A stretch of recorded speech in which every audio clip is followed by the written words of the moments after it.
সারা পুজোতে কি করলাম কি না করলাম আমি কোনো ব্লগ কিচ্ছু পোস্ট করিনি। যাই হোক, ফোনেতেই কয়েকটা ক্লিপ দেখলাম আছে, সেইগুলো দিয়েই একটা ভিডিও বানালাম ছোট করে, অ্যান্ড এটা পোস্ট করছি। যাই হোক, এটা হচ্ছে সপ্তমীর দিন বেরিয়ে পড়েছিলাম বাবা মা ভাই আমি চারজনে মিলে দুটো স্কুটিতে। যাই হোক, এই দিনটা হচ্ছে চন্দ্রনগর, চুঁচড়ো, ব্যান্ডেল, এই এই সব জায়গার আর কি ঠাকুরগুলো দেখেছি।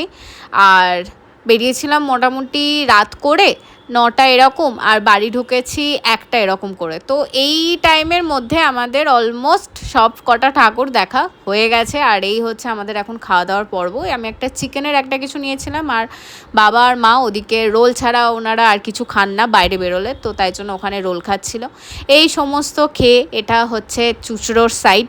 যাই হোক, কি সুন্দর সব লাইট ফাইট দিয়েছিল। এইসব তো বড় কথা না, বড় কথা হচ্ছে আমাদেরও পুজো আসছে, এই রকম ব্লগ আমি আমাদের পুজোতেও পোস্ট করব। যাই হোক, আর সেই দিনকে ইন্ডিয়া জিতেছিল বলে চারিদিকে এরকম রমরমা একটা ব্যাপার ছিল। আর লাস্টে ডিনারটা ভাবলাম মজলিস থেকেই করি, তো তারপরে ডিনার করে আমরা বাড়ি ফিরছিলাম।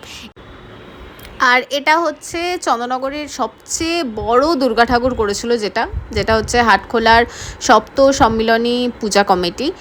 খুব সুন্দর ঠাকুর ছিল, জগন্নাথ কাকার ঠাকুর ছিল। আর খুব বড়, মানে জগদ্ধাত্রী ঠাকুর বড় হয় আমরা এটা জানি, বাট দুর্গা ঠাকুরও এত বড়।